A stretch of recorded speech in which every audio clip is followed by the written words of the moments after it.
Hello friend, back to Bhavani life style. ரொம்ப நாள் கழிச்சு நம்ம கடை வீடியோ பார்க்க போகிறீங்க.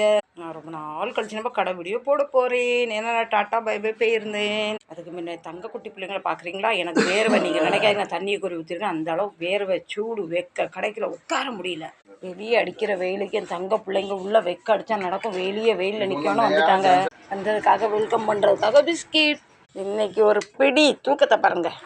வெறும் பிஸ்கெட்டை சாப்பிட்டா தொண்டை விற்கும் பார்த்தீங்களா? பிள்ளைங்களுக்கு தண்ணியும் கொடுத்துடலாம். இப்போ நம்ம தலைவர் மூட்டை முடிச்சு கட்டி பிறப்பிட்டாச்சு. நம்ம கமல் சார் பிறப்பிட்டு விட்டார். இந்த பொருள்லாம் வெளியே உள்ளே வைக்கிற கேடெல்லாம் தூக்கியில் வெளியே வச்சாச்சு. சுற்றுன்னு சொல்லி பையை போட்டு பை வழியில் உட்காந்துட்டாரு. என் தங்கப்பிள்ளை சொல்கிறா, உள்ளே நாங்கள் ரெஸ்ட் எடுக்க தூங்குறதுக்கு வந்திருக்கோம், நீ பிஸ்கெட்டை சாப்பிடு, அதை சாப்பிடுன்னு உயிர் எடுத்தால் கொண்டு விடுன்னு சொல்லிட்டாங்க. அதனால் எப்போ வேணுமோ சாப்பிட்டோம். நான் எங்கே வருத்தப்பட்டோன்னு நான் சாப்பிட்றேன்னு சாப்பிட ஆரம்பிச்சிட்டா என் மனசை வைக்கிறதுக்காக. ஒரு 10 நாள் தான் நான் கடைக்கு வரல. என் கடையை பாருங்கள். எந்த பக்கத்தில் கால் வைக்கணும்னு எனக்கும் தெரியல. அந்த அளவுக்கு ஜாமானை நிறச்சி வச்சுருக்காரு. இப்போ கொஞ்சோண்டு பாதை பண்ணிட்டேன், இவ்வளோ பண்ணிட்டேன். இந்த பக்கத்துலேயும் அந்த பக்கத்துலையும் நள்ளி போட்டாச்சு. பசங்களுக்கும் படிக்கவும் படிக்கல, படுக்க கனி சாப்பிடும். இப்போ இந்த ஹோட்டல்கார அண்ணாச்சி சப்பாத்தி கொண்டாந்து கொடுத்துட்டா. மிந்தி 40 தினம் வாங்கி தருவோம். இவருக்கு டைம் இல்லைனாலும் இப்போ அவரே கொண்டாந்து கொடுத்துட்றாராம். அவருக்கு நன்றி. நான் ஊருக்கு போனேன். இவர் ஒரு நாளும் இந்த சாமி பூஜை ரூமை திறந்து ஒரு பத்தி கூட பொறுத்தல. சாமிக்கு கொஞ்சம் க்ளீன் பண்ணிடலாம். நான் டெய்லி பிள்ளையாரப்பா குடிக்க வைப்பேன், டெய்லி பூஜை ரூமை க்ளீன் பண்ணுவேன். இவர் சோம்பேறி.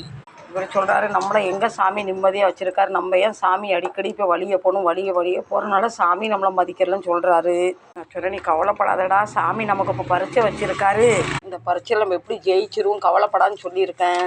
நம்மளை சாமி மறந்தாலும் நம்ம சாமி ஒரு காலமும் மறக்கக்கூடாது. நம்ம வழிக்கு ஒரு நாள் கண்டிப்பாக வருவார் சாமி. முருகா, நான் சொல்கிறது கரெக்ட் தானே? சொல்லுங்கள். வேலுண்டு வினை இல்லைன்னு போய்கிட்டே இருக்கலாம்.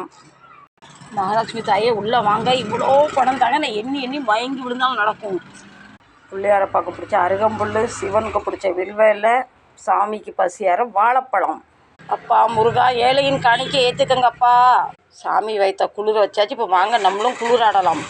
இப்போ நான் என்ன சாப்பிட போகிறேன்னு பார்க்கலாமா? வாங்க சாப்பிட்லாம். ஒரு துண்டு மக்காச்சோளம், தோசை, சின்னதாக 3 தோசை, அதுக்கேற்ற தக்காளி சட்னி. இது இப்போ காலையில் சாப்பிட்றதுக்கு.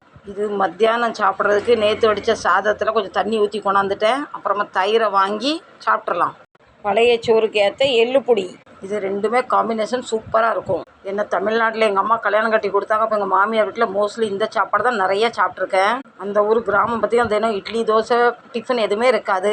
அந்த நேரம் எனக்கு இது எதுவும் பிடிக்காது. இருந்தாலும் வேறு வழி இல்லைன்னு சாப்பிட்டேன். அப்போ பிடிக்காமல் சாப்பிட்டேன். இப்போ பிடிச்சி வேறு வழி இல்லாமல் சாப்பிட்டுட்டு இருக்கேன். வாங்க சாப்பிட்லாம்.